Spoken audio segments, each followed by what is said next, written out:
वेगवेगळ्या समस्यांचा अभ्यास करत असताना वैवाहिक समस्या ही अतिशय भयानक समस्या दिवसेंदिवस उग्र रूप धारण करताना दिसत आहे. अनेक व्यक्तीशी झालेली चर्चा, समाजशास्त्रीय दृष्टिकोनातून याचा केलेला विचार, तर दिवसेंदिवस नवरा आणि बायको यांच्यामधले जे संबंध आहेत ते ताणलेले तुटलेले होत आहेत. मित्रो, जर तुमचा काही आजार झाला तर तुम्ही डॉक्टरांकडे जाता, पण मन रूपी, कल्पना रूपी आणि भावना रूपी आजार होणं हे रिलेशनमध्ये गॅप येणं, रिलेशन खराब होण्याचे लक्षण असतात. मग तुमचे विचार आणि मन आणि भावना नीट करून घेणं हे अतिशय गरजेचं असतं. विचार आणि मनविषयक समस्या म्हणजेच वर्तनविषयक समस्या, आणि वर्तनातली समस्या निर्माण झाली की परस्परातले नाते तुटून जातात. म्हणून आजचा विषय आहे, अतिशय थोडासा विषयाचं टायटल मी थोडा गमतीशीर ठेवलेला आहे, घटस्फोट घेऊन एकत्र राहणारे नवरा बायको. घटस्फोट घेऊन एकत्र राहणारे नवरा बायको म्हणजे काय हे आता आपल्याला लक्षात येईल. मित्रो,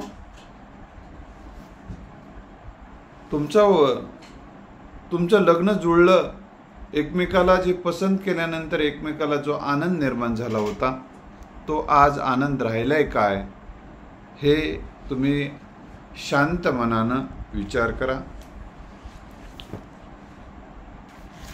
नाही राहिला असेल तर प्रामाणिकपणे नाही म्हणा, कारण तुमचा प्रामाणिकपणा असेल तरच त्याची मला उत्तरं पुढे देता येतील. तुम्ही जर नाही आहे लय चांगलं आहे, व्यवस्थित एक गोष्ट सांगतो. एकदा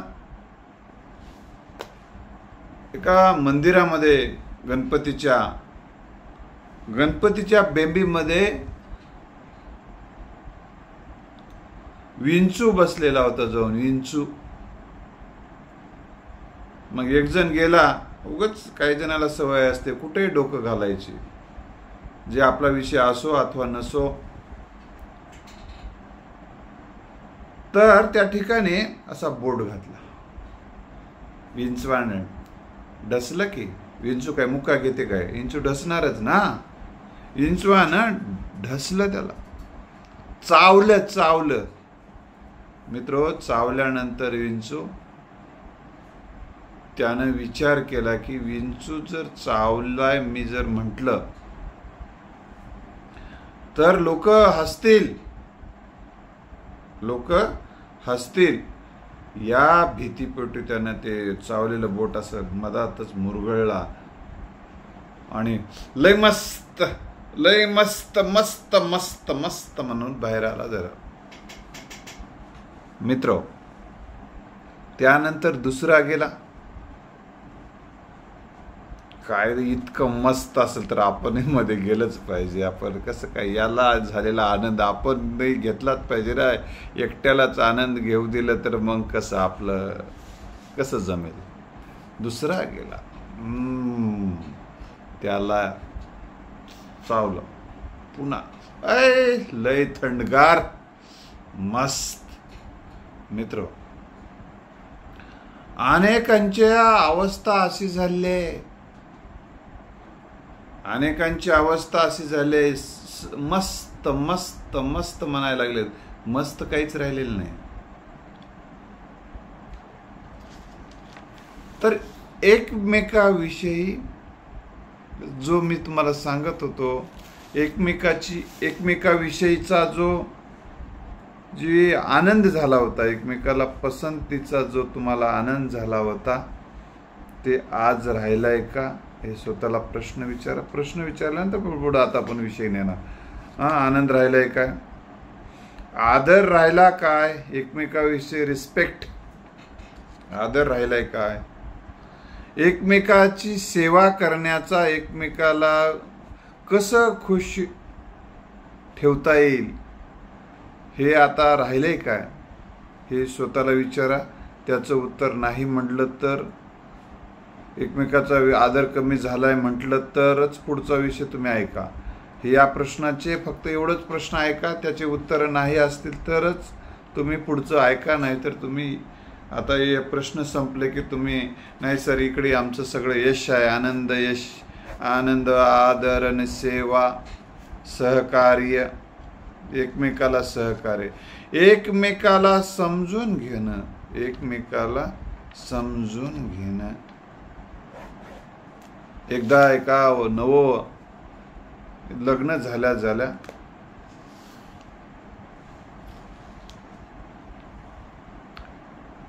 बायकोचं दागिने हरवले, गळ्यातलं हरवलं की हो. ती आता चिंतित झाली.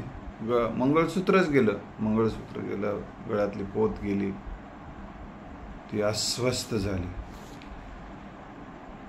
आता नवऱ्याला सांगावं का सांगू नये, म्हणजे एकमेकाला समजून घेणं कसं असते सांगतो. अस्वस्थ झाली. त्यानं म्हणलं अगं अस्वस्थ का पिल्लू, अस्वस्थ का रे तू, असं का झालं अचानक, काय झालं, काय झालं.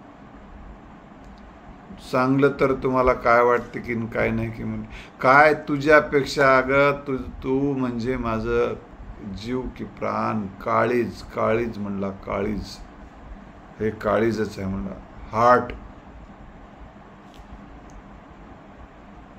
तुझ्या केसाला जरी वेदना होत असेल ना म्हणला, माझ्या सर्वांगाला वेदना होतात म्हणला. हा, तुझ्या वेदना दूर करणं हेच माझी प्राथमिकता आहे म्हणला. प्रथम कार्य काय असेल तर तुझी वेदना दूर करणं आहे. सांगच म्हणला, ताबडतोब करतो. असं झालंय म्हणले, पोत गळ्यातली आणि मंगळसूत्रच गेलं म्हणले माझ्या हातून, चूक झाली. उद्या आणतो, उद्या रात्रीचा दिवस करेल पण उद्या आणून देतो. काळजीच करायच नाही. ते गेलं, स्वप्नात घडलं असं समजायचं. ते आपल्याकडे नव्हतंच, आत्ताच नुकतंच घ्यायचंय म्हटलं. आणि तू तर न पोत नसताना मंगळसूत्र नस तरी काय प्रॉब्लेम नाही म्हटलं का. म्हणजे हे एकमेकाला जे समजून घेणं आहे ते मनापासून समजून घे. असं जर असेल, असं एकमेकाला समजून घेणं असेल तर वेल आणि गुड आहे. नसेल तर परिस्थिती बिघडलेली आहे, त्याच्यावर उपाय करून घेणं गरजेचं आहे. एकमेकाच्या नातेवाईकाविषयीचा आदर. एकदा आम्ही प्रवास करत होतो, ते पुढं जोडपं बसलं होतं.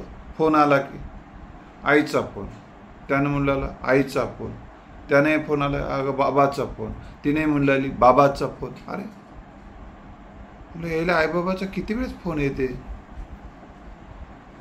मग त्याने विचारलं हे तुम्ही आईबाबाचा फोन, तुम्ही आईबाबाचा फोन. नाही म्हणलं आम्ही एकमेकाच्या आईवडिलांना आई आणि बाबा म्हणतो. काल परवा भेट झाली, काय चाललंय आईबाबाचं म्हणलं, नाव काढू नका म्हणलं, नाव आईबाबा हे शब्दच गेले म्हणलं. हा असं कसं झालं म्हणलं. हा असं जर असेल तरच त्यांनी समोरचं पण ऐकायला पाहिजे. तर मित्र अशा अनेक गोष्टी आहेत. एकमेकाच्या नातेवाईकाविषयीचा आदर संपलेला असेल, रिस्पेक्ट संपला असेल, सहकार्याची भावना संपलेली असेल तर अवघड आहे. तर छोट्या छोट्या गोष्टी एकाने सांगितलं, रागाचं मूळ काय म्हटलं मी, या भांडणाचं मूळ काय विचारलं.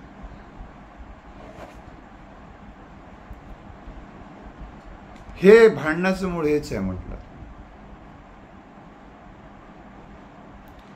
काय काय करता म्हणलं. माझे नातेवाईक आले की तिने झेंडू बाऊन लावून झोपते म्हणलं, आणि तिचे लावून नातेवाईक आले की मी झेंडू बाऊन लावून झोपतो म्हणलं. हा लय अवघड दुःख नाही म्हणलं. हा असं आहेच म्हणलं. बापरे म्हणलं. हा असं आहे म्हणलं. मग असं जरा काही प्रमाण कमी अधिक प्रमाणात असते म्हणलं, ते चालत राहते, त्याच्यावर तेवढं लक्ष द्यायचं नसते. नाही नाही म्हणलं, ते आहेच म्हणलं, लई हिस्ट्री आहे म्हणलं, ते सांगायला आता वेळ नाही म्हणलं तुम्हाला आणि मलाही. बरं, काय हरकत नाही. तर मित्र, मग हे एकमेकाविषयीचं कठोर वागणं सुरू झालं असेल, कठोर बोलणं सुरू असेल, तर एकमेकाला रक्तबंबाळ करणं सुरू असेल, तर ही परिस्थिती भयानक आहे. सूड घेणं एकमेकाचं, एकमेकाच्या चूक कुठे शोधता येईल हेच बघणं, एकमेकाच्या चुका शोधून, दोष शोधून, उणिवा शोधून त्याच्याविषयीच घरात चर्चा असेल तर समजायचं की हे घटस्फोटानंतर हे होऊन एकत्र राहणं आहे. चूक, दोष, उणिवा यावरच फोकस, यावरच बोलणं. त्यानं चूक काढलं की हिनं चूक, यानं चूक काढला की तिनं चूक, यानं दोष काढला की त्यानं दोष, यानं उणीव काढलं की त्यानं उणीव. कारण मित्र, सहजीवन आणि एकत्र राहणं हे दोष, चुका आणि उणिवा काढून एकमेकाला त्रास देण्यातून संसार सुखाचा होऊच शकत नाही. मारून मुसलमान तसं हे मारून मुकटून एकत्र राहणं आहे नाईलाज म्हणून. अशी परिस्थिती जर असेल तर एकमेकाच्या चुका दुरुस्त करणे, एकमेकाला मार्गदर्शन करणे, एकमेकाचा मित्र होऊन एकमेकाला गायडन्स करणे, दोष दूर करण्याचे, उणिवा दूर करण्याचा प्रयत्न करणे. आणि एकमेकाच्या काही मर्यादा असतात, त्या एकमेकाच्या मर्यादा सहज जगता येणं हे सुखी जीवनाचं, सुखी संसाराचा अतिशय महत्वाचा मुद्दा आहे. पण काय झालं आता, मर्यादा काय, तुम्हाला ती गोष्ट शक्य नाही, आता येत नाही, ती जमतच नाही, की ती करू शकणार नाही. आता ती तुमची मर्यादा झालेली आहे, आता त्याच्या पुढे जाऊ शकणार नाही, ही मर्यादा आहे. हा ठीक आहे, आपल्याला ते मान्य करता आलं पाहिजे. काही चुका ह्या सध्या होत असतील तर त्या तुम्ही दूर केल्या पाहिजे, एकमेकाच्या मदतीने, एकमेकाच्या सहकार्याने, एकमेकाच्या मार्गदर्शनाने. आणि मनोवृत्ती कशी असली पाहिजे, योग्य ते माझं, योग्य ते माझं ही भूमिका असली पाहिजे. चुकीचंही माझं बरोबरच आहे असं जर तुम्ही म्हणत असाल तर हे बिघडलेलं वातावरण आहे. हा एक आहे. तर आणि आपलं ते बाबा लोकांचं ते कार्टही मनोवरती नको, आपलं झालेली चूक ती चूकच नाही, त्यालाही आपला साथीदारच जबाबदार आहे असं वाटत असेल तर भयानक अवस्था आहे. एकदा काय झालं, एक गोष्ट मी तुम्हाला या निमित्तानं सांगतो.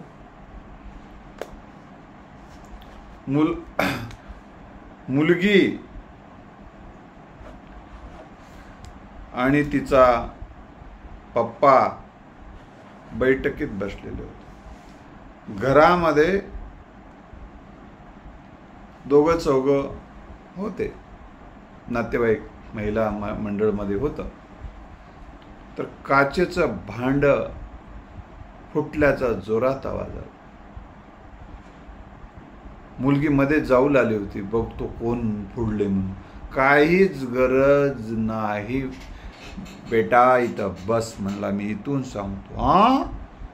मुलगी 10वी-11वीची मुलगी होती. पप्पा तुम्ही काय महाभारतातल्या संजय सारखंच काम झालं म्हणले तुमचं, इथून सगळं दिसायला काय, तुम्ही दूरदर्शन आहे की काय म्हणले.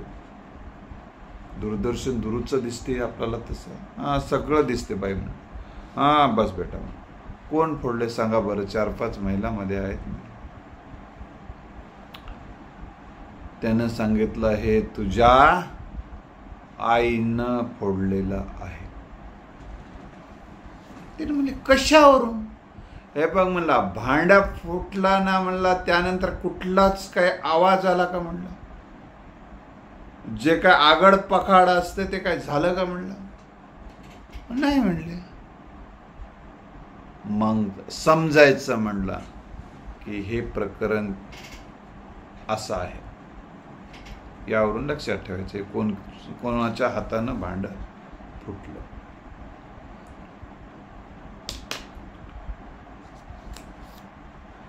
ती आश्चर्यचकित झाली.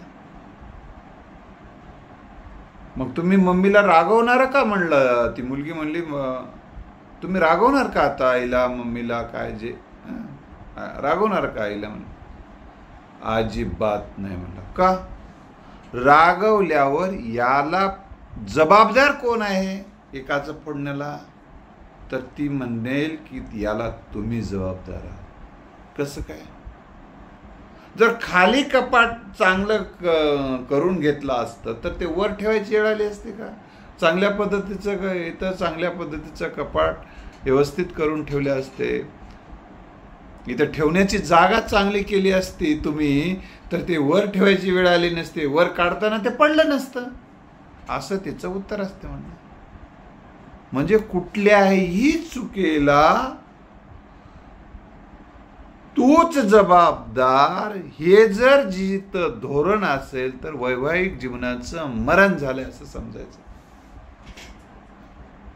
कोणी एकालाच दोषी ठरवत असेल तर बरं का तुम्ही नाही तर म्हणसाल की एकाच दिशेनं चालू आहे. एका दिशेनं नाही दोन्ही दिशेनं समजायचं तुम्ही. मी जर एका दिशेनं जरी सांगत असेल तर ते तुम्ही दोन्ही दिशेनं समजायचं. लक्षात आलं का. मी महिलांची बाजू घेऊन बोलत आहे असं वाटलं की समजायचं की महिलेची नाही दोघाची आहे. फक्त आता एका वेळी दोन नाव घेता येत नाही म्हणून दोघाचं घ्यायला असं समजायचं. थोडक्यात समजायचं. ते तुम्ही कसं समजून घ्यायचं ते तुम्ही बघा. तर मित्रो हे चुका शोधणं दोष शोधणं आणि आता हे तुझं चुकलं एकाचं चुकलं की यानं सगळा दिलांची नाच करत असेल. मग यानं नाच केला यानं संताप केला यानं हे केला की तिनं वैताग करणं तिने चिडणं तिने संतापणं असं होत असेल. मग आणि पुन्हा बघूत की तुझ्याकडून काही चूक कधी होत नाही का. तेव्हा मी पण डॅन्सच करते. Fun fun fun fun fun fun fun fun. मी पण एकमेकाची अशी वाट बघणं म्हणजे संसाराची वाट लावून घेणं आहे. भयानक आहे. काही जणाला हे ऐकताना अटॅक सुद्धा येऊ शकतो मित्र. त्यामुळे हे ऐकताना थोडं जपून ऐका. थोडं शांततेनं ऐका. डोकं थोडंसं बसल्या बसल्या ध्यान करत करत ऐका. शांततेनं ऐका. आणि हे तुमचं नाही असं समजून ऐका. हे नाहीच त्याचा काही संबंध नाही असं म्हणून ऐका. हे यासाठी ऐका की याच्यावरून उपाय पण मी तुम्हाला सांगणार आहे. तर मित्र हो हे संताप नेहमी मध्येच अचानक संताप का अचानक काहीतरी आठवते. अचानक एकमेकाविषयीचा राग संताप चीड द्वेष मत्सर जर निर्माण होत असेल एकमेकाच्या मनात मित्रांनो तुम्हाला ऐन वेळी आठवते. मग ऐन वेळीच तुमचा मूड जाते. ऐन वेळीच एकमेकावर खॅक्सून उठतात. हे एकमेकाच्या अंतःकरणामध्ये बसलेलं हे विष आहे ते असं बाहेर येत राहते बाहेर. आणि कधी येईल काहीच सांगता येत नाही. कोणताही विषय चालू असताना मध्येच कोणताही विषय निघते बघा. बोलता बोलताच काही जणांच्या घरात भांडणं सुरू होतात. बोलता बोलता अरे आत्ता चांगलं बोलू लागते आत्ता चांगलं होता मेला काय रे अटॅक येऊन म्हणतात की नाही तसं अरे आत्ता ते प्रेमानं चांगलं बोललं ते आत्ताच एवढा भडका कसा उडाला. भडका ते आतला असं बोलता बोलताच होत असते. हे होत असेल तरी तुम्ही घटस्फोट होऊन एकत्र राहतात असा त्याचा अर्थ आहे असं समजा.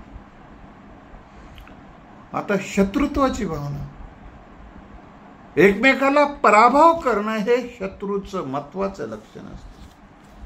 कसं पराभव करता येईल कसं नुकसान करता येईल हे दोन गोष्टी जर करता आल्या तर हे शत्रुत्वाचं नातं आहे प्रेमाचं नातं संपलंय आणि प्रेमाचं नातं संपुष्टात येणं म्हणजेच घटस्फोट होऊन एकत्र राहणं आहे.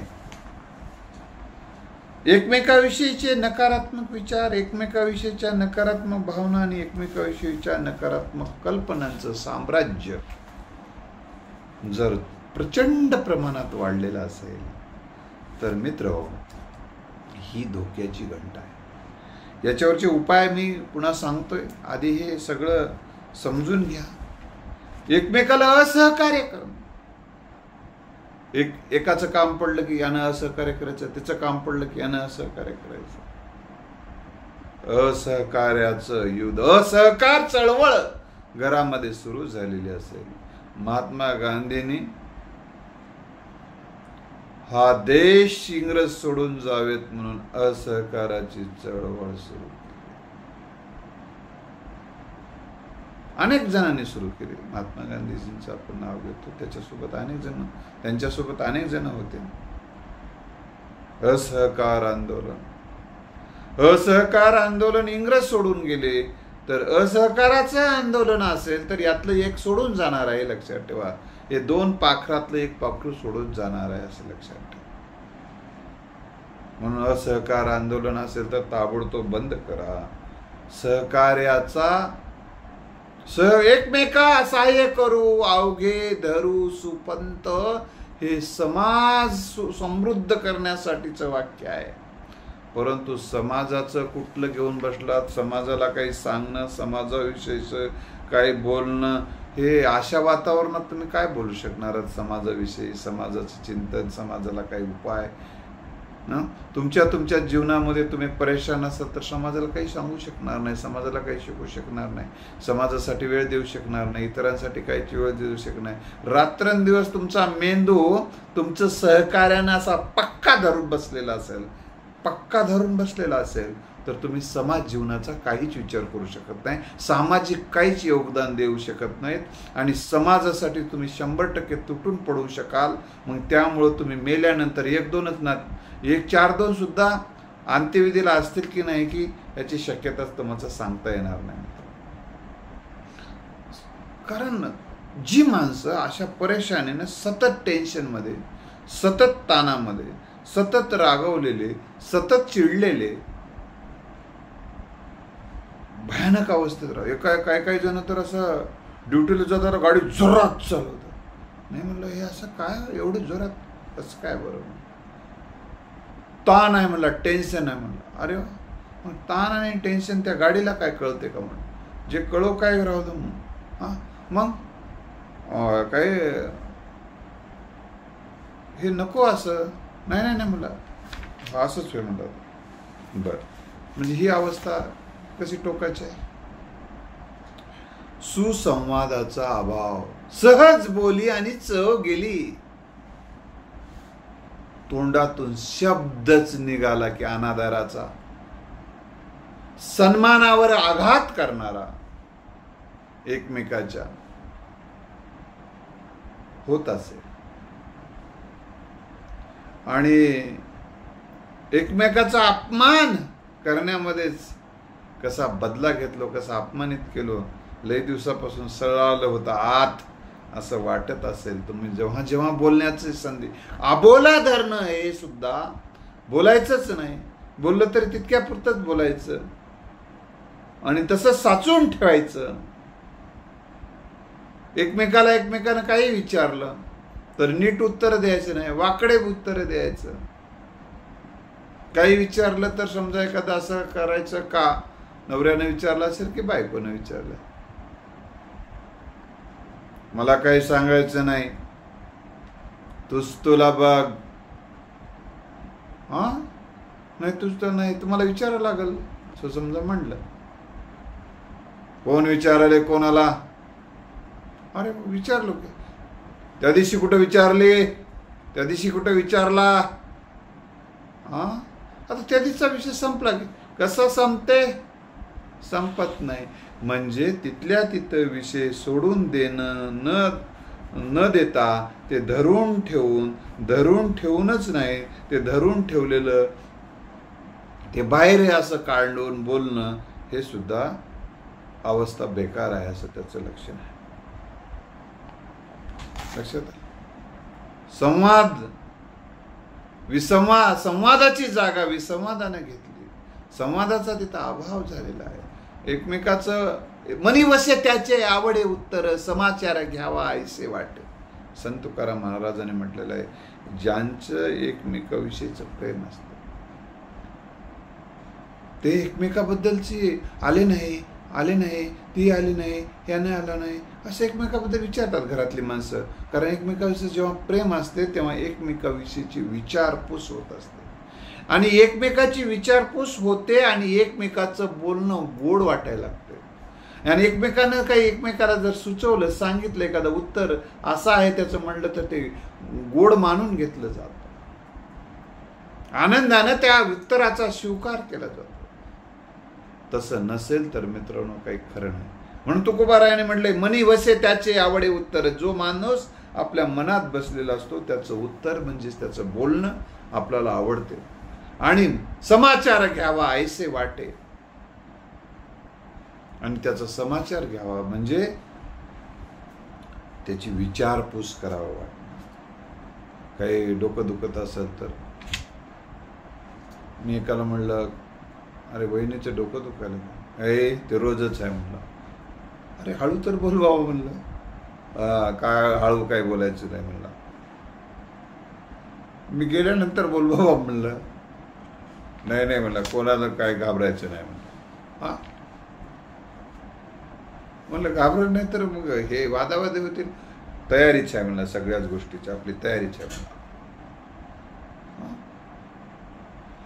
आता असं एकंदरीत जर वातावरण असेल तर अतिशय संचारबंदीचं वातावरण आहे. संचारबंदी झालेली आहे. कलम लावले कलेक्टरनी, संचारबंदीचे आदेश काढलेले आहेत असा त्याचा अर्थ आहे. त्याचबरोबर एकमेकाच्या सहवासामध्ये आनंद नाही, सुख नाही, एकमेकाविषयीचा आदर नाही, प्रेम नाही, हे वातावरण अतिशय द्वेष एकमेकाचा, एकमेकाच्या नजरेला बघू, नजरेला दिसू नको असं वाटत असेल किंवा नजरेच्या समोर नसतानाच बरं वाटत असेल तर ती अवस्था घटस्फोट झालेली अवस्था. मनानं तुटणं म्हणजे घटस्फोट. एकमेकापासून मनानं तुटलेलं असेल तर ते घटस्फोट आहे. आरोप प्रत्यारोप, एकमेकाला तिनं म्हणत असेल त्याला सोडून देतो, त्यानं म्हणत असेल तुलाही मी सोडून देतो रोजच म्हणत असतील तर मित्र तिथं विश्वासाचं वातावरण राहणार. एकमेकाच्या नातेवाईकाचं उणे धुण्याचा विषय आहे. यानं तिच्या आईवडिलाविषयी बोलला, यानं तुझ्या आईवडील, तिनं त्याच्या आईवडिलाविषयी बोललं की यानं तिच्या आईवडिलाविषयी. पुन्हा म्हणायचं त्यानं ते काय केले तुला इथं, तिनं म्हणते माझे काय केले तिथं, तुझे माझे काढला त्या दिवशी, मी काढले. म्हणजे एकमेकाच्या आता त्यांचा काही दोष नाही तर जे दोषी नसणाऱ्याला नाही शिक्षा देणं सुरू होतंय. सुसंवाद नाही, पाहुणचाराचा अभाव आहे प्रचंड. तर मित्र याच्यावर काय उपाय आहेत आता थोडं उपायावर बघूया. तर हे असं का घडतं तर अपेक्षांची गर्दी.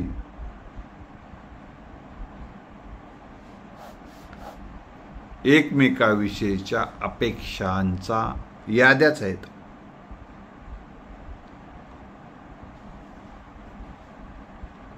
एकदा अशी चर्चा चालू होती, ही अपेक्षांचा उदय कसा झाला.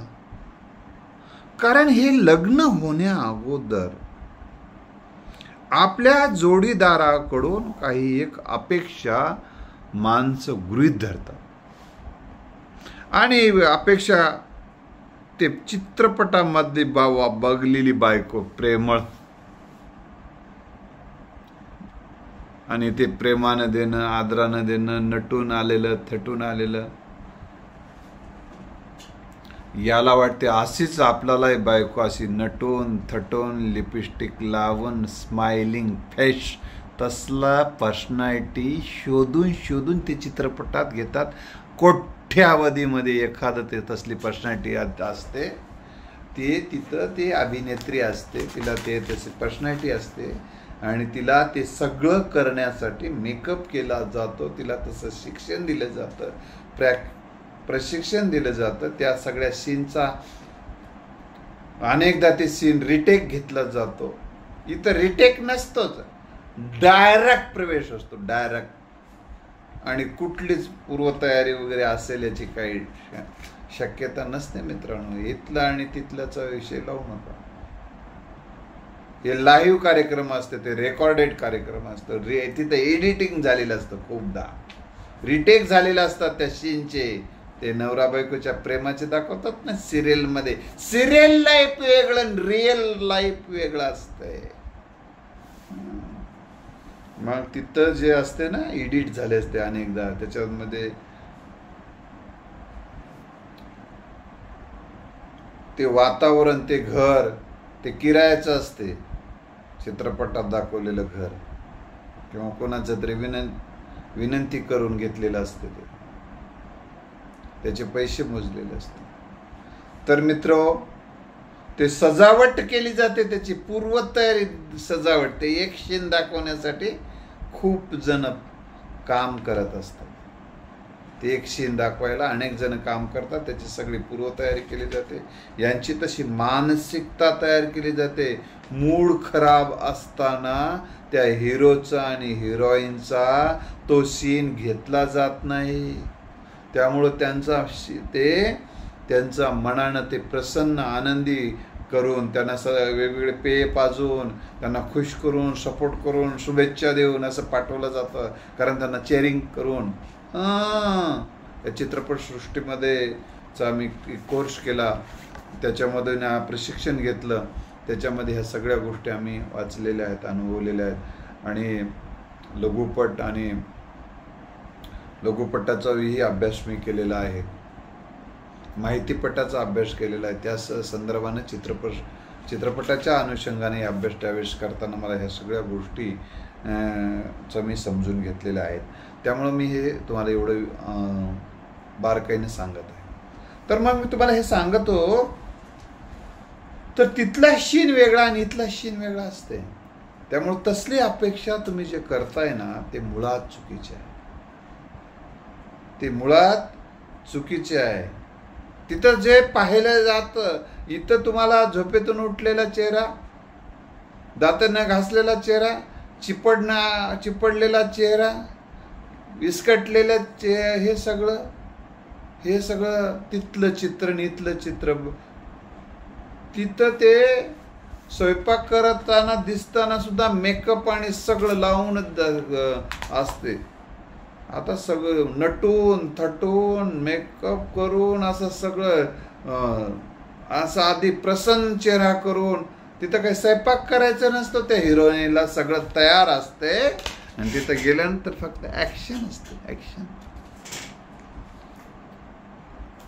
आणि ती ॲक्शन राईट जर जमले तर 10 वेळाच ते रिटेक घेतला जातो तिथं, आणि मग तेवढं शूटिंग केलं जातं.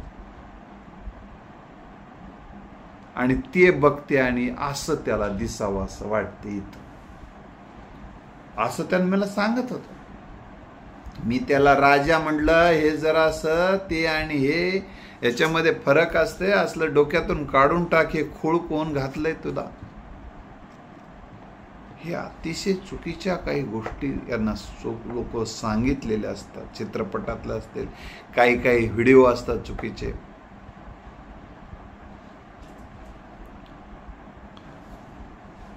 सेक्सी काहीची व्हिडिओ काही लोक बघून दाखवतात. त्या ठिकाणीचा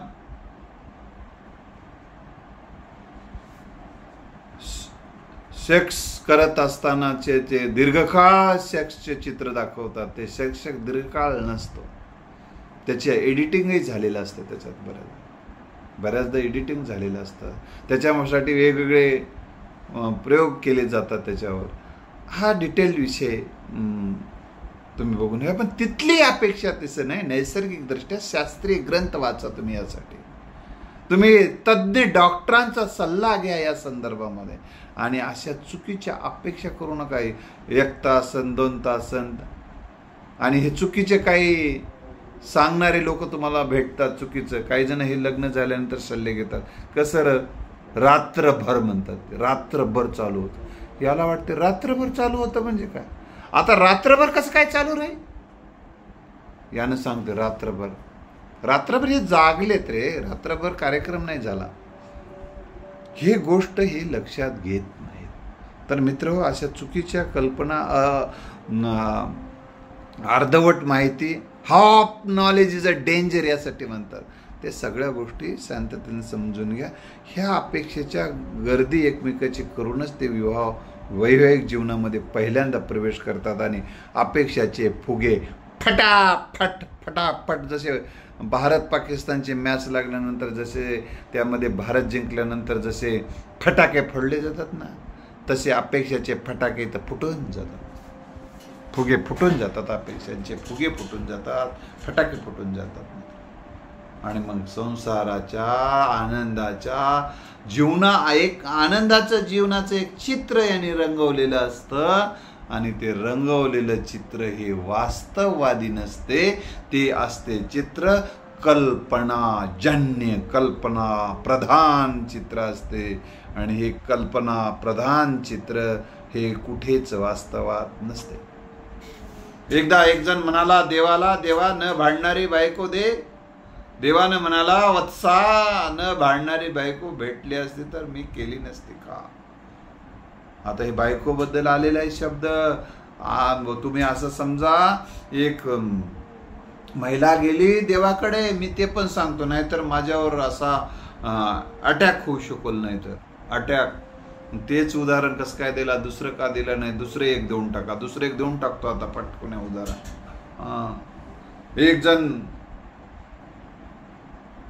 एक महिला देवाकडे गेली. देवा म्हणाली न भांडणारा नवरा दे. देव म्हणाला, नाही, देवीकडे गेली. सॉरी थोडस ते सवय पडली नाही ते उदाहरण. नाही आता बदल, रिटेक. एक महिला लग्न होण्या अगोदर देवाकडे गेली. देवाकडे गेली होती, पण तिथं देवीचा सल्ला घ्यायचा होता. देवीकडे देवीला विचारले, देवे मला न भांडणारा नवरा दे. देवी म्हणाली, न भांडणारा नवरा मिळाला असता तर मी केली नसती का ग?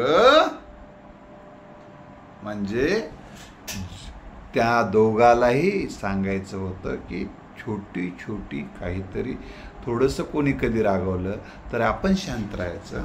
तिनं रागवलं तर, नवऱ्या रागवला तर बायको शांत राहिली, बायको रागवली तर नवरा शांत राहिला.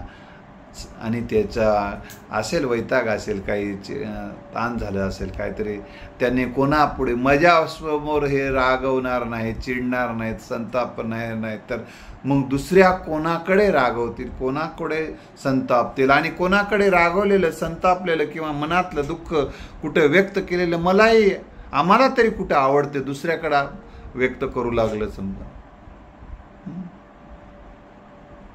एखाद्याची बायको घरात ऐकून घेत नसते तर तो दुसऱ्याच्या बायको पुढे जाऊन रडत बसते ना. मग आता हिला जर कळलं की त्यानं सगळं दुःख सांगते, तिचे बसून रडत सांगते, मग तिला समजवते, असं एकदा सांगण्यात आलं एका महिलेला. असं करायला त्यानं. मग मी त्याला असं होऊच देणार, रडायची वेळच येऊ देणार म्हणली तिने. आता वेळच येऊ देणार म्हणली, मीच त्याचं सांत्वन करते म्हणली, काही झालंच एखाद्या वेळेस तरी. त्यामुळं मित्र हो, असं होऊ नये यासाठी तुम्हीच सांत्वन करा. मग ओके, ही अपेक्षांची गर्दी बघितली आपण, भांडणाचा विषय बघितला. तर भांडणं म्हणजे भांडणाकडे भांडणं म्हणून बघू नका. ते एक मनातलं मनोगत समजा, मनातलं आतलं साचलेलं वगैरे हे बघा. आणि कोणी कोणाला बोललं म्हणून ते मनावर लावून घ्यायचंच नाही. असा ठाम निर्धार करा. एक गोष्ट हजारदा म्हणून सांगा, आम्ही एकमेकाचं बोलणं मनाला लावून घेऊन त्रासच करून घेत नाही. आम्ही मस्त गप्पा मारतो, तरी कुठेच आमचा बोलणं तसं जरी भांडण्यासारखं तुम्हाला वाटत असेल तर ते आमचे भांडणच नसतात. कधी कधी एका घरामध्ये असे जोरजोरात बोलणं चालू झालं की बाजूच्याला तेवढंच काय व्हायला की म्हणून एक उत्सुकता असे बघायचे, काय बघालात म्हणलं त्यानं, नाही भांडणं लागलेत काही म्हणून बघायला. भांडणं नव्हतं म्हणलं, हे जेव्हा प्रेमाला उधाण येते तेव्हा आम्ही असं जोरजोरात बोलत असतो म्हणला. जोरजोरात प्रेम जितकं दाटून येते तितकं हे दाटून जोरात सुरू होते म्हणला. तुमचं प्रेम नसतं म्हणून तितकं आता हळूहळू बोलत असाल म्हणून. कारण प्रेम फुललं की जसा माणूस आनंदानं फुलला की जसा जोरात नाचतो ना म्हणला, तसं हे जोरात सुरू होते म्हणलं बोलून. ते भांडणं वगैरे काहीच नाही.